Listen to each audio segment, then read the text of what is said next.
চাকা রেলের চাকা অবৈধ প্রজ্ঞাপন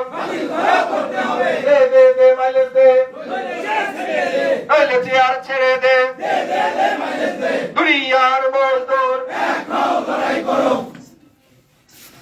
আপনারা সকলে অবগত আছেন আমরা বিভিন্ন কর্মসূচির ধারাবাহিকতায় একটু আবার আমরা পুনরায় এটি আমার প্রিন্ট মিডিয়া ইলেকট্রনিক মিডিয়া গোয়েন্দা সংস্থা আইন শৃঙ্খলা রক্ষাকারী বাহিনী এবং যাত্রী সাধারণ দেশবাসীর উদ্দেশ্যে একটু ক্লিয়ার করতে চাই ৩/১১/২০২১ সেই অবৈধ আদেশ আসার পর আমরা একটি কর্মসূচি ঘোষণা করি। সেই কর্মসূচির আলোকে সর্বপ্রথম সংশোধিত হয় সেই পত্রের ২৪ জানুয়ারি ২০২২। সেখানে কি বলা হয়, আর্নিং মাইলেজ কোডিফাইড রুলে বিধিবিধানের মধ্যে প্রদানের নির্দেশ প্রদান করা হয়, কিন্তু আনুদোষীকে 75% মাইলেজ যোগ করে যে সুবিধা পায়, যে গ ধারা তখন উল্লেখ করা ছিল, সেটির ক্ষেত্রে পুনরায় অসম্মতি জ্ঞাপন করা হয়। এর ধারাবাহিকতায় আমরা বিভিন্ন আন্দোলন করেছি। আন্দোলন করে এক পর্যায়ে আমরা মাননীয় সচিব মহোদয় সেলিম রেজা মহোদয়, এনএসআই ডিজি মহোদয় সহ আমাদের নেতৃবৃন্দ একটি লিখিত চুক্তি স্বাক্ষর করি। কিন্তু অত্যন্ত দুঃখের বিষয়, এই চুক্তি স্বাক্ষর করার পরে ঠিক ১.৫ মাসের মাথায় আমরা 10ই মার্চ ২০২২ তারিখে দেখি একটি বেআইনি আদেশ আরেকটি জারি করা হয়। আমার সঙ্গে চুক্তি হয়, আমার সেই ৭৫% মাইলেজ যোগে পেনশন ও আনুদাসিকের যে বাধা তারা আরোপ করেছে, সেই বাধা সংশোধনের জন্য তারা সময় নিয়ে আমাদের কাছে চুক্তিবদ্ধ হয়। কে চুক্তিবদ্ধ হয়? মাননীয় সচিব মহোদয়, রেলপথ মন্ত্রণালয়ের সর্বোচ্চ ব্যক্তি হিসাবে। কিন্তু 10 জানুয়ারি আমরা দেখি পুনরায় অসম্মতি জ্ঞাপন করা হয়, যার কারণে সর্বসম্মতিক্রমে সকল রানিং কর্মচারী প্রণোদিত হয়ে 13 এপ্রিল ২০২২ কর্মবিরতিতে আমরা সকলে প্রতীয়মান হই। এবং অত্যন্ত দুঃখের বিষয়, ওই দিনই ঠিক আমরা যখন কর্মবিরতিতে গিয়েছি, বারবার আপনি অসম্মতি জানাচ্ছেন, কিন্তু যখন কর্মবিরতিতে গিয়েছি আপনারা বেলা ৩টার মধ্যে একটি পত্র নিয়ে এসেছেন। কি করলেন? সেই পত্রে 10 মার্চ ২০২২ তারিখে যে পত্র আপনারা দিয়েছেন পেনশন ও আনুতোষিকের ক্ষেত্রে, সেটি প্রত্যাহার করে একটি কোয়ারি দিলেন। কোয়ারি কিন্তু খুব স্বল্প সময়ের মধ্যে গেছে, কিন্তু আমরা আদেশ পাইনি। সেই কোয়ারির আলোকে একটি আদেশ হওয়ার কথা, অর্থ মন্ত্রণালয় থেকে সুস্পষ্ট আদেশ, কিন্তু তারা বলে কোনো আদেশ লাগবে না। এই মধ্যে আমরা কি দেখি, আমাদের সিনিয়র কিছু কর্মচারী যখনই রিটায়ারমেন্টে যান, এই অবসরকালীন সুযোগ সুবিধা নেওয়ার জন্য যখনই যান, তখনই শুনেন একজন ব্যক্তি 10 মাস পর্যন্ত পেনশন পেনশন চালু হয় নাই। ঠিক সেই মুহূর্তে আমরা কর্মবিরতির ঘোষণা দিই। যখনই কর্মবিরতির ঘোষণা দিই, তখনই রেলপথ মন্ত্রণালয় এনএসআই শরণাপন্ন হন। এনএসআই ডিজি মহোদয় আমাদের সঙ্গে ডেকে নিয়ে উনি বলেন, আপনাদের সঙ্গে একটি আমরা আলোচনার ব্যবস্থা করেছি মাননীয় মন্ত্রী পরিষদ সচিব মহোদয়ের সহিত। কিন্তু আমরা সচিব মহোদয়ের সহিত বসলাম, সেখানে এনএসআই ডিজি মহোদয় ছিলেন, রেলওয়ে ডিজি মহোদয় ছিলেন, আইন সচিব ছিলেন, অর্থ সচিব ছিলেন, রেলপথ মন্ত্রণালয়ের সচিব ছিলেন। তিনটি সচিব অর্থাৎ 3টি মন্ত্রণালয়ের সর্বোচ্চ ব্যক্তি উপস্থিত থেকে, যেখানে সর্বোচ্চ ব্যক্তি যিনি প্রধানমন্ত্রীর প্রতিনিধিত্ব করেন, সেই মন্ত্রী পরিষদ সচিব মাহবুব হোসেন মহোদয়, উনি নির্দেশ দিয়ে দেন, আগামী 2 দিনের মধ্যে আমি কোনো কথা শুনতে চাই না। আপনারা, আমি সকল আইন দেখেছি, সকল বক্তব্য দেখেছি, আমি সিদ্ধান্তে উপনীত হয়েছি রানিং স্টাফের এই মাইলেজ সুবিধা বৈধ। তারা কোডিফাইড রুলে British period, Pakistan period, Bangladesh পিরিয়ডে পেয়ে আসছে। বাংলাদেশ 1972 সালে সংবিধানের মাধ্যমে যে রুলকে বাংলাদেশের পক্ষ থেকে গ্রহণ করা হয়, সংযুক্ত করা হয় বাংলাদেশের রেলওয়ে পরিচালনার জন্য একটি আইন হিসাবে। উনি যখন সুন্দরভাবে এই ঘোষণা দিলেন, আমরা মনে করলাম রাষ্ট্রের সর্বোচ্চ ব্যক্তি আমাদেরকে যখন একটা সমাধান করে দিলেন, আমরা মনে হয় আর কোনো জটিলতা দেখব না। অত্যন্ত দুঃখের বিষয়, এরপরেও আমরা পেয়েছি, এরপরেও পেলাম। আবার একজনের পেনশন আটকে গেল, আবার আমরা কর্মসূচির ডাক দিলাম।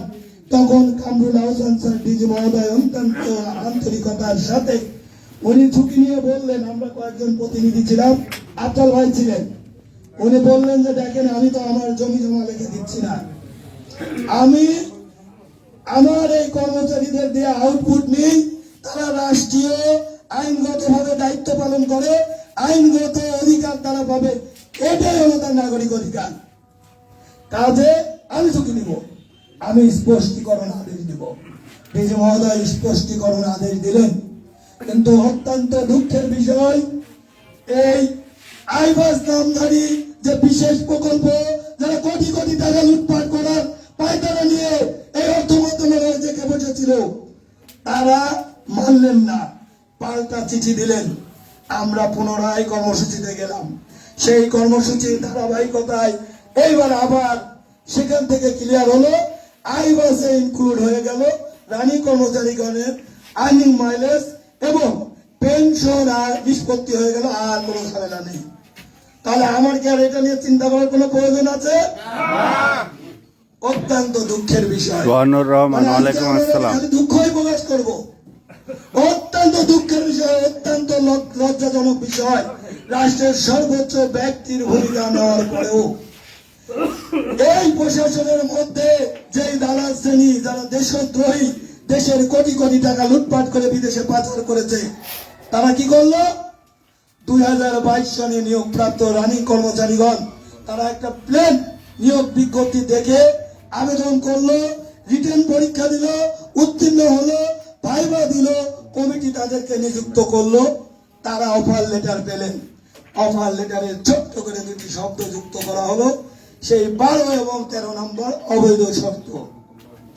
আমরা এর প্রতিবাদ জানাই যে স্বাধীন দেশে, এই দেশের মধ্যে রাষ্ট্রের সর্বোচ্চ ব্যক্তি সিদ্ধান্ত দেওয়ার পরে কেন এগুলো হচ্ছে? এমনকি আমরা সকলে কিন্তু যে সকল সুযোগ সুবিধার কথা বলছি, 2022 ব্যাচ ব্যতীত সকলে কিন্তু সকল সুযোগ সুবিধা পেয়ে আসছি, কিন্তু এমনকি রহস্য সেখানে লুকিয়ে আছে, আমাদেরকে পত্র প্রেরণ করা হচ্ছে না, যার ধারাবাহিকতায় 22 সনের এই নিয়োগপত্রের 2টি অবৈধ শর্ত সংযুক্ত হয়েছে। আমরা ধিক্কার জানাই তাদেরকে। বারবার আন্দোলন সংগ্রাম করে আপনারা আমাদেরকে তামাশা করেছেন, জাতিদের কাছে বারবার আমাদের ছোট করেছেন, নিচু করেছেন, লজ্জায় পড়েছি। সোহানুর রহমান, রাষ্ট্রের সিদ্ধান্ত না আসলে আগামীকাল চলবে না। কর্মসূচি প্রত্যাহার করেন। হ্যাঁ, আমাদের একটা দুর্বলতা, আমরা রাষ্ট্রীয় সেবায় এসেছি, প্রজাতন্ত্রের কর্মচারী, রাষ্ট্রের সেবা করবো, আমরা জনগণকে এক জায়গা থেকে আরেক জায়গায় পৌঁছানোর দায়িত্বে নিয়োজিত। এই শুধু দুর্বলতা আমার, অন্য কোনো দুর্বলতা আমার নেই, আপনাদের আছে। আমার যে মাইলেজ নিয়ে আপনাদের হিংসা হয়, বিদ্বেষ হয়, আপনি বলেন গাড়ি ক্রয়ের জন্য, গাড়ি রক্ষণাবেক্ষণের জন্য, মোবাইল ইন্টারনেট ইউজের জন্য, আপনার বাসার চাকরানির জন্য আপনারা কত টাকা বৈধভাবে পান, কত টাকা আপনারা তারপরেও দুর্নীতি করে কামাই করেন। এই রাষ্ট্র, এই জনগণ আপনাদের ছাড়বে না, অতীতেও ছাড়েনি। এইটা খুঁজে বের করা হবে এবং চিহ্নিত হলে তার ব্যবস্থাও হবে। আমরা ইনশাআল্লাহ এর বিরুদ্ধে রুখে দাঁড়াবো। অত্যন্ত দুঃখের বিষয়, তারপরে আমাদের এই 22কে কেন্দ্র করে আবারও আমরা আন্দোলনে লিপ্ত হলাম। কোন মাসে? অক্টোবর মাসে। অক্টোবর মাসের 6 তারিখে আমরা ঘোষণা দিলাম আগামী 31শে অক্টোবর এর পর থেকে আমরা আইনানুগ চাকরি করব। আমরা চাকরি করব। ঠিক এই মুহূর্তে আমাদেরকে 27শে অক্টোবর ডেকে নিয়ে যাওয়া হলো। আমরা গেলাম। আপনার এমন কোন ডাক নেই যেটাকে আমরা সাড়া দিই নাই।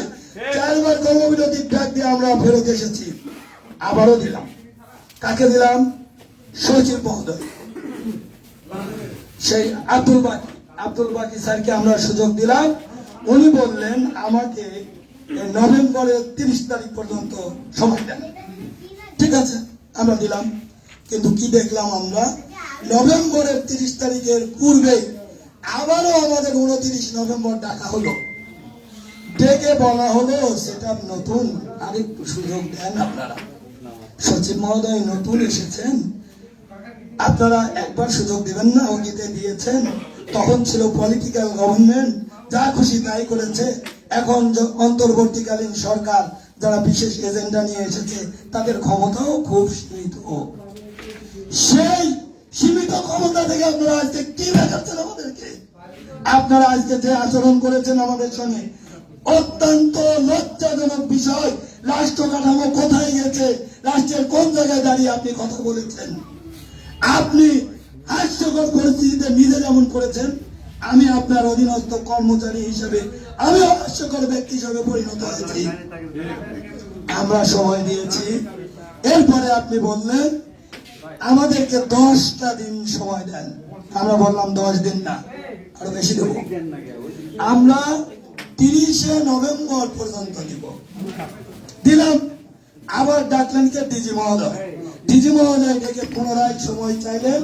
উনি বললেন আমাদেরকে অন্তত 15টা দিন সময় দেন, আমার আপনাদের জন্য ইতিবাচক নিউজ আছে। এই 15টা দিনে আমাদেরকে একটু কাজ করার সুযোগ দেন। আমরা বললাম 15 দিন না, আমরা 31 দিন সময় দিলাম। 31শে ডিসেম্বর পর্যন্ত সময় দিলাম। 31শে ডিসেম্বর পর্যন্ত সময় দেওয়ার পরে কি দেখলাম, ঠিক 30 তারিখে আমাদের একটি সাংগঠনিক সভা ছিল, কেন্দ্রীয় প্রতিনিধি সভা, ঢাকায় অবস্থান করছিলাম। এর মধ্যে আমাদের কাছে বার্তা এলো রেল ভবনে একটু যেতে হবে, আপনাদের আরেকটু কথা বলতে হবে। আমরা ওই মিটিং এ সিদ্ধান্ত নিলাম, তারা যেহেতু ডাকছে, বারবার পায়তারা করছে, আমাকে বারবার নিয়ে বসাচ্ছে, আন্দোলন থামাচ্ছে, আমার আর কোনো সুযোগ নেই। দেয়ালে পিঠ থেকে গেছে, আমার আর যাওয়ার জায়গা নেই। এখন দেওয়ালে যেহেতু পিঠ থেকে, এখন সামনের দিকে যাব। আমরা সিদ্ধান্ত নিলাম 27শে জানুয়ারি পর্যন্ত সময় দেব এবং কর্মবিরতি করবো 28 তারিখ থেকে। আমরা গেলাম, ডিজি মহোদয় কৌশল করে সচিব মহোদয়কে ডেকে আনলেন। ডেকে এনে বললেন, বোঝানোর চেষ্টা করলেন। আমরা সব বুঝে বললাম আপনার চাওয়া কি? বলছে আমরা একটু সময় চাই। কেন? আপনাকে তো সময় দিয়েছি। উনি বলছেন যে দেখেন, এতদিন সময় দিয়েছেন ডিজি, সচিব, মন্ত্রী, রেলের অভ্যন্তরে, কিন্তু এইবার কিন্তু খুব ভালো নিউজ আছে। কি নিউজ আছে? আমাদের কাজের এই অগ্রগতি আছে, ওই অগ্রগতি আছে। আমরা 3বার করে গিয়েছি অর্থ মন্ত্রণালয়ে, তারা একটু পজিটিভ। আচ্ছা, তাহলে কি করণীয়? আমি কি করবো বলেন? দেখেন, আমাদেরকে বেশি না, আপনি যদি 10টা দিন সময় দেন, আমরা অর্থ মন্ত্রণালয় থেকে আপনাদের এই আদেশটা বের করে নিয়ে আসতে পারবো। আমরা সশ্রদ্ধ চিত্তে তাকে শ্রদ্ধা জানিয়ে আমরা বললাম ঠিক আছে স্যার, ধন্যবাদ। আপনি যেহেতু আলোর পত্রিকা নিয়ে এলেন, আলোর স্ফুলিঙ্গ দেখতে পাচ্ছেন, আমরা এটা ভালোভাবে দেখতে চাই। আপনাকে সুযোগ দিলাম, আপনি 10 দিন চেয়েছেন, আমি 27 দিন দিলাম। 27 তারিখ পর্যন্ত আপনাকে সময় দেওয়া হলো। আপনি অর্থ মন্ত্রণালয়ে কাজ করবেন, করে 27 তারিখের মধ্যে আপনি একটু আমাদের আদেশ এনে দেবেন। যদি নেওয়া পারেন তাহলে কি হবে? উনি বললেন যা খুশি তাই করবেন। আমরা ঘোষণা করলাম 28 তারিখ থেকে কর্মবিরতি করব। ঠিক আছে, করবেন। সচিব মহোদয় একদম লাফিয়ে বললেন ঠিক আছে করবেন, আমার কোনো সমস্যা নেই। স্যার, আর একটু কথা আছে। আপনি 10 দিন সময় চেয়েছেন, আমি দিয়েছি 27 দিন, 17 দিন বেশি। কোনো দুঃখ নেই, আফসোস নেই। তবে কর্মবিরতির আগে আর ডাকবেন না। না, ডাকবো না। স্যার, আপনি কখন ডাকবেন? আপনি ব্যর্থ হলে? হ্যাঁ, আমি ব্যর্থ হলে ডাকবো।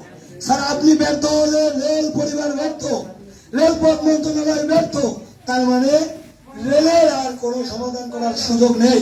আপনি আমার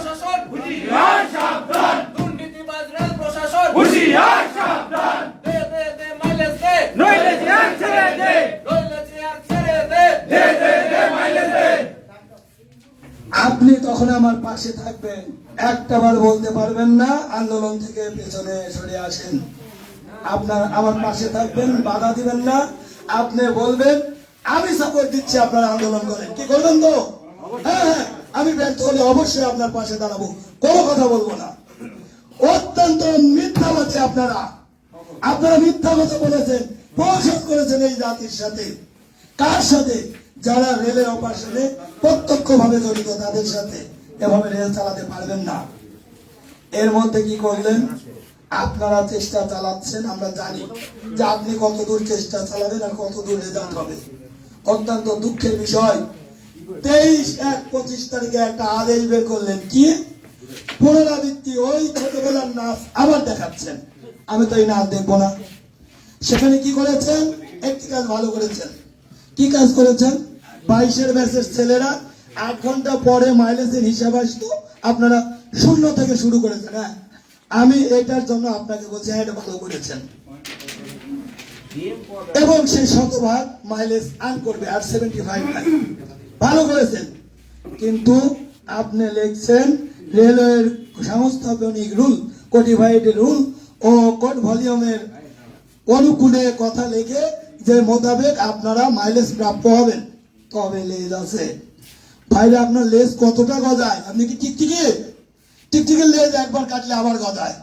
আবার লেজ লাগালেন কি 30 দিন, অর্থাৎ 1 মাসের মূল বেতনের বেশি হবে না। তাহলে কি হলো? আবার প্রমোশন করলেন।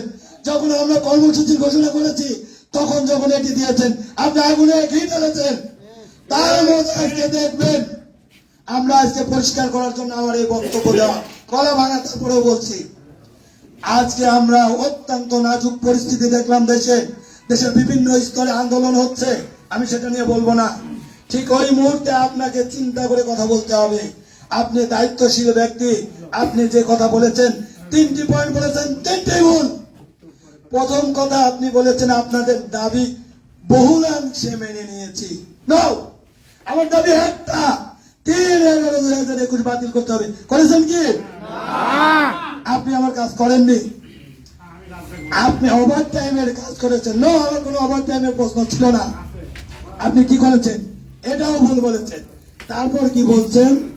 আরেকটা হাস্যকর কথা বলেছেন, আপনি রেল পরিবারের সর্বোচ্চ ব্যক্তি, আপনি রেলওয়ে উপদেষ্টা, একজন সিনিয়র ব্যক্তি, আপনাকে সকলে সম্মান করি, শ্রদ্ধার সাথে বলতে চাই, আপনি ওই চেয়ারে বসার যোগ্য নন। আপনি যোগ্য হয়ে কথা বলতে পারেন না। আপনি কালকে বলেছেন এটি রেলের অভ্যন্তরে নেই, এটি অর্থ মন্ত্রণালয়ের বিষয়। আমার যা করণীয় ছিল আমি করেছি। আমাকে প্যাসেঞ্জারকে জিম্মি করে এরা আন্দোলন করে একটা নীল নকশা বাস্তবায়ন করতে যাচ্ছে আমাদের উদ্দেশ্যে বলেছেন। ঠিক কালকে এই কথা বলে আজকে এসেছেন। আপনি বলেছেন কি যে তাদের সাথে আমি বসবো, বসে একটু সমাধান করব। আপনি কালকে বলেছেন আপনার হাতে নেই, আজকে আমার সাথে বসে কি সমাধান করবেন? আপনাকে সাংবাদিক ভাইরা প্রশ্ন করেছে, আপনার লজ্জা করে না? আপনি মন্ত্রীর চেয়ারে বসে আছেন, আপনি সেখানে বসে বলছেন যে না না, সুযোগ তো আমার আছে, আমি চেষ্টা তো চালাবো, অসুবিধা নাই, আমি এটা সমাধান করে ফেলবো। আপনি ভুল বলেছেন। আপনার কথা একটাও সত্য নয়। আমরা এই পরিবার থেকে এর তীব্র প্রতিবাদ জানাই। আজকে আরো ভেবেছে আগুনে আপনি দ্বিতীয়বার ঘি ঢেলেছেন। অযোগ্য রেল প্রশাসন, অযোগ্য রেল প্রশাসন, পদত্যাগ করো, অযোগ্য রেল প্রশাসন, পদত্যাগ করো, পদত্যাগ করো। ট্রেন বন্ধ কে করেছে? রেল প্রশাসন, রেল প্রশাসন। ট্রেন বন্ধ কে করেছে? রেল প্রশাসন, রেল প্রশাসন। ট্রেন বন্ধ কে করেছে? রেল প্রশাসন, রেল প্রশাসন। দুনিয়ার মজদুর আমাদের নিয়ে খেলিস না, তোদের চেয়ার থাকবে না। অযোগ্য রেল প্রশাসন। আপনি আরেকটি মিথ্যাচার করেছেন। আপনি আরেকটা মিথ্যাচার করেছেন যে এদের যেগুলো দাবি মেনে নেওয়া সম্ভব আমি মেনে নিয়েছি, বাকি যেটুকু এটা মানা সম্ভব না। আপনি কোনটা মেনেছেন? আপনি তো ঘোষণা দিতে পারেননি। আমার চাওয়াটা কি? আমার একটি পত্র চাওয়া। আপনার কাছে নতুন কোনো টাকা চাই নাই, নতুন কোনো আদেশ চাই নাই, শুধু একটি পত্র চেয়েছি যেটি আপনি দিয়ে আসছেন। মন্ত্রী পরিষদ সচিব যেটি সিদ্ধান্ত দিয়েছে, অতীতে যেটি সুরাহা হয়ে গেছে, বারবার ঝামেলা করেছেন, বারবার সুরাহা হয়েছে, 6 সদস্যের সচিব কমিটি রিপোর্ট দিয়েছে, একজন প্রধানমন্ত্রী এটার পক্ষে অনুমোদন দিয়ে গেছেন। সংবিধানের স্বীকৃত বারবার গেজেটে আমরা দেখি রেলওয়ে তার নিজস্ব কোডিফাইড রুল বিদ্যমান আছে, তাদের ক্ষেত্রে সেই রুলই বলবৎ থাকবে। আপনি সেটাকে বিদ্যাঙ্গলি দেখিয়ে আজকে অত্যন্ত ছোট বাচ্চার মতো বিভিন্ন প্রলাপ বিলাপ বকেছেন কমলাপুরে যাত্রীদের সামনে। আপনি আমাদেরকে হেয় প্রতিপন্ন করছেন একদিকে, আরেকদিকে আমাকে হুমকি দিচ্ছেন। এরপর বলি অর্থ উপদেষ্টা মহোদয়ের কথা। উনি গভর্নর ছিলেন, ওনার মাথার টোটাল চুল পাখা, বয়োজ্যেষ্ঠ ব্যক্তি, কিন্তু উনি যে কথা বলেছেন সম্পূর্ণটা ভিত্তিহীন কথা বলেছেন। আপনি কি বলেছেন? ওভারটাইম। আমি কি ওভারটাইম চেয়েছি? আমি কি কোনো দাবি করেছি? প্রথম বলেছেন ওভারটাইম, সেটা মিথ্যা। আমি কোনো দাবি করিনি। আমি আমার প্রাপ্য অধিকার যেটি পাচ্ছি সেটা আমি একটা স্পষ্ট আদেশ চাচ্ছি, আমি দলিল চাচ্ছি, আমি নতুন কিছু চাচ্ছি না। আপনি এর মধ্যে আবার বক্তব্য দিলেন কি মহার্ঘ ভাতা। মহার্ঘ ভাতার প্রসঙ্গ এখানে নেই। আমাদের এই আন্দোলন মহার্ঘ ভাতা নিয়ে কি আপনি এখানে যুক্ত করে দিলেন। তারপর বললেন বহুলাংশে আমাদের যা যা করণীয় আমরা সব করে দিয়েছি, বাকিটা আমার দ্বারা সম্ভব নয়। তাহলে সম্ভব করবে কে?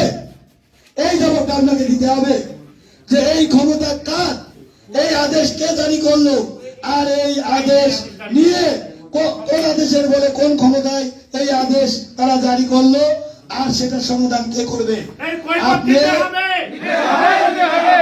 আপনি মিথ্যাচার করেছেন। আপনি বলেছেন আমরা প্যাসেঞ্জারকে জিম্মি করছি। আমরা প্যাসেঞ্জারকে জিম্মি করিনি। আরেকটা বিষয় আপনারা বারবার বলেন, হুট করে আমি আন্দোলনে নেমেছি। আমি হুট করে আন্দোলনে নেমেছি কি? 3 বছর 3.5 বছর আন্দোলন করেছি। 6 তারিখে কর্মসূচি ছিল, 13 তারিখে ছিল, 20 তারিখে ছিল, 24 তারিখে ছিল, 25 তারিখে ছিল, 26 তারিখে ছিল, 27 তারিখে ছিল। তাহলে হুট করে হলো কি? ব্যানার টাঙিয়েছি, পোস্টার টাঙিয়েছি, লিফলেট বিতরণ করেছি, স্টিকার মেরেছি, বিক্ষোভ মিছিল করেছি, শেডে করেছি, স্টেশনে করেছি, বাক্সি বিভাগীয় সমাবেশ করেছি, পত্রিকায় নিউজ এসেছে, print media, electronic media news এসেছে, প্রতিবেদন হয়েছে, প্রত্যেকটা চ্যানেলে এসেছে, ব্রেকিং নিউজ এসেছে। আর কোন অংশ কি বাদ আছে? আপনার বলার কোনো কথা নেই। এভাবে কথা বলে যদি দেশ চালাতে যান আপনারা ভিত্তিহীন, এটাই প্রমাণ করবেন নিজেরা। এটা আপনাদের কাছে আশা করি না। বৈষম্য বিরোধী প্ল্যাটফর্ম নিয়ে বাংলার জনগণ ক্ষিপ্ত হয়ে আপনাদেরকে ক্ষমতায় বসিয়েছে, আর সেখানে আপনারা গুরুত্বপূর্ণ মন্ত্রণালয়, রাষ্ট্রের অর্থ মন্ত্রণালয়, সেখানকার দায়িত্ব নিয়ে আপনি একজন বিচক্ষণ ব্যক্তি এই ধরনের বক্তব্য দিতে পারেন না। আমরা আজকের এই সভা থেকে তীব্র নিন্দা এবং প্রতিবাদ জানাচ্ছি। আপনি আপনার বক্তব্য, আপনি আমার মূল বিষয় নিজে গবেষণা করুন, বুঝুন, বোঝার পরে আপনি সংশোধনী বক্তব্য দেন, এটি আমরা আশা করব। আমাদেরকে যাত্রী এবং দেশবাসীর মুখোমুখি করবেন না। আমি যাত্রীর মুখোমুখি নই। আমরা সেই ব্যক্তি, একজন যাত্রীর জন্য আমার ঝুঁকি নিয়ে আমি প্রয়োজন বোধে আমার সুযোগ থাকে 5 কিলো আমি বুক স্পিড থেকে পারমিসিবল স্পিড চালিয়ে একজন যাত্রীকে দ্রুততম সময় পৌঁছানোর চেষ্টা করি। সিগন্যালের ত্রুটি, ট্যাগের ত্রুটি, কুয়াশা, ঝড় বৃষ্টি উপেক্ষা করে আমরা যাত্রী সাধারণকে দ্রুত সময়ে পৌঁছানোর জন্য অগ্রণী ভূমিকা পালন করে রেলের চাকা সচল রেখেছি। সারা বিশ্বের রেল ট্র্যাক সিগন্যালিং ব্যবস্থা উন্নতির চরম শিখরে যাচ্ছে। আপনারা দিনে দিনে স্পিড নামাচ্ছেন। একবার 105 দিচ্ছেন, রাতারাতি 80 করছেন, আবার করছেন 85, আবার করছেন 60, আবার করছেন 50, আবার করছেন 40, যেখানে খুশি 20, যেখানে খুশি 16। এর জবাবই দেওয়া দরকার। একটা অস্থায়ী রেস্ট্রিকশন কতদিন বিদ্যমান থাকবে? কেন আপনারা এগুলার নজরদারি করেন না? মিডিয়া ব্যক্তিত্ব ভাইদের প্রতি এবং সচেতন নাগরিকদের প্রতি আমাদের আহ্বান, রেল ট্র্যাকের ফরমেশন অফ রেল ট্র্যাক আপনারা দয়া করে দেখবেন। আর বাংলাদেশে যে রেলপথ আছে সেই রেল ট্র্যাকের ফরমেশন কি আপনারা ওই সংজ্ঞার সাথে বাস্তবতার মিল দিয়ে কত পার্সেন্ট পান আমাদেরকে জানাবেন। আমরা এর মধ্যে দিয়ে আমার গতি সচল রেখে আমার জীবনের ঝুঁকি নিয়ে ওই ত্রুটিপূর্ণ সিগনালে ত্রুটিপূর্ণ লোকোমোটিভ ব্রেক পাওয়ারহীন কোচ দিয়ে আমরা ট্রেন পরিচালনা করি। আমার টিটি ভাইরা যে দেশের জনগণ এখনো সচেতন নয়, যারা বোঝে না যে একজন টিটির কর্তব্য কি, টিটির সঙ্গে আমার ব্যবহার কি হওয়া উচিত, ও আমাকে কেন আমার কাছে টাকা চাচ্ছে, এই ট্রেনে উঠতে গেলে আমার ন্যূনতম কি থাকা দরকার, সেটি বোঝে না এদেশের জনগণ। আমার এই লোকজন ঝুঁকি নিয়ে কর্তব্য পালন করতে গিয়ে মার খান। আপনারা কি পেরেছেন আমার কোন লোককে কোনো বিন্দুমাত্র ক্ষতিপূরণ দিতে? আমাদের এখানে উপস্থিত একজন জ্যেষ্ঠ এলেম তহিদুল ইসলাম, আমাদের শ্রদ্ধেয় এলেম, তার চোখে পাথরে আঘাত লেগেছিল। আপনাকে একটি টাকা রাষ্ট্রভাবে ব্যয় করেছেন কিনা? এ ধরনের কি কোন ভূমিকা আপনাদের ছিল কিনা? সহমর্মিতা দেখিয়েছিলেন কিনা? প্রতিমধ্যে আবার যে সকল কর্মচারী বিভিন্ন সমস্যার সম্মুখীন হয় আপনারা কি ব্যবস্থা নেন কিনা? আমার রানিং কর্মচারীদের বিশ্রামের ব্যবস্থা আপনারা করেন কিনা? তাদেরকে যথাসময়ে বিশ্রাম দেওয়ার মতো এই ধরনের কোন দূরত্ব রেখেছেন কিনা? তাদের কোন বিষয় সুরা আপনারা দিতে পারেন না, অথচ আমার কাছ থেকে আউটপুট নেবেন। তারপরে এসে আমি যদি আমার বেতন কমা দেন, ভাই আমি যদি আমার বাড়িতে আমি 6,000 টাকা দিয়ে আপনাকে ভাড়া রাখি, 2 দিন পরে যদি আপনি আমাকে বলেন আমি 4,000 টাকা দিব, আমি কি আপনাকে রাখবো? আমি যদি আপনি আমাকে 10,000 টাকা বেতন দিয়ে 2 দিন পরে যদি বলেন আমি 8,000 টাকা বেতন দিব, তাহলে আমি করবো? আপনারা তাই করেছেন। কথা ক্লিয়ার, আপনারা বেতন কমিয়েছেন, আমরা কোনো নতুন দাবি করি নাই। আইনগত অধিকার থাকা সত্ত্বেও আপনারা অবৈধ আদেশ দিয়ে বেতন কমিয়েছেন, সেইটার প্রতিবাদ করছি। সেই অধিকার ফিরে আনার জন্য আমরা এই যুগপৎ আন্দোলন করছি। অযোগ্য রেল প্রশাসন, অযোগ্য রেল প্রশাসন, বিবেকহীন রেল প্রশাসন, বিবেকহীন রেল প্রশাসন, দালালি আর করিস না, আমাদের নিয়ে খেলিস না, তোদের চেয়ার থাকবে না। আপনারা সঠিক তথ্য নেবেন, তথ্য নির্ভর সকল যুক্তি নিয়ে জাতির সামনে উপস্থিত হবেন, সংশোধিত বক্তৃতা দিবেন, জাতির সামনে আমাদের এই সংকটের প্রকৃত ঘটনা তুলে ধরবেন। এটা আশা রাখছি আপনাদের কাছে। আপনারা রাষ্ট্রের দায়িত্বশীল ব্যক্তি, আপনার এই ধরনের কথায় আমি হেয় প্রতিপন্ন হয়ে জাতির সামনে মুখোমুখি দাঁড়াতে চাই না। আপনি ক্লিয়ার করবেন এবং অবিলম্বে আপনি আমাদের যে সংকট সৃষ্টি করেছেন, যে কলম দিয়ে সংকট সৃষ্টি করেছেন, সেই কলম দিয়ে সেই দপ্তর হতে 3/11/2021 পত্র বাতিল করে কোডিফাইড রুল ও বিধিবিধান মতে মাইলেজ প্রাপ্ত হব এমন আদেশ জারি করে এই সংকট আপনারা মোকাবেলা করবেন।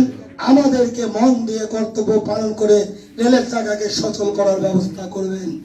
অন্যথায় কর্মবিরতিতে গিয়েছি, যদি প্রয়োজন হয় 6 মাস থাকবো, আমরা 6 মাস। আমার মেসেজ ক্লিয়ার, আপনারা সঠিক তথ্য নির্ভর বার্তা পৌঁছাবেন জাতি সাধারণ দেশবাসীর কাছে এবং আমার এই সংকটের সমাধান করবেন। আপনার সুদৃষ্টি কামনা করছি। আপনি আপনার ভুল, আপনি নিজে তথ্য নিয়ে আপনার ভুল শুধরিয়ে নিয়ে সমাধান করবেন এবং তথ্য জাতির সামনে উপস্থান করবেন। এই আশা আকাঙ্ক্ষা রেখে সকলকে ঐক্যবদ্ধভাবে চলমান কর্মবিরতি যতক্ষণ পর্যন্ত দাবি আদায় না হয় ততক্ষণ পর্যন্ত আরো বেগবান করার প্রত্যয় আপনাদের কাছে আমি চাচ্ছি, আশা রাখছি। এই আশাবাদ ব্যক্ত করে আমার বক্তব্য শেষ করছি এবং পুনরায় নিন্দা প্রকাশ করছি, প্রতিবাদ জানাচ্ছি মাননীয় 2 জন উপদেষ্টার তাদের এই বক্তব্যে। এই বলে আমি আমার বক্তব্য শেষ করছি।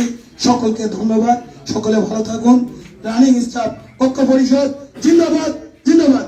জেগেছে রে জেগেছে। জেগেছে জেগেছে রে জেগেছে মাইলেজ নিয়ে তালবাহানা চলবে না অযোগ্য রেল প্রশাসন দুর্নীতিবাজ রেল প্রশাসন আবেগহীন রেল প্রশাসন হিংসাত্মক রেল প্রশাসন রেল বন্ধ কে করেছে রেল বন্ধ কে করেছে আমাদের দাবি পূর্বের ন্যায় বেতন মাইলেজ আমাদের অধিকার ফিরিয়ে দাও রানিং স্টাফের অধিকার ফিরিয়ে দাও রেলের চাকা আমাদের কর্মবিরতি রেলগাড়ি আর চলছে না রেলের চাকা ঘুরছে না মুজিব ভাই এগিয়ে চলো মুজিব ভাই এগিয়ে চলো জেগেছে রে জেগেছে রানিং স্টাফ জেগেছে সকলকে ধন্যবাদ। Action running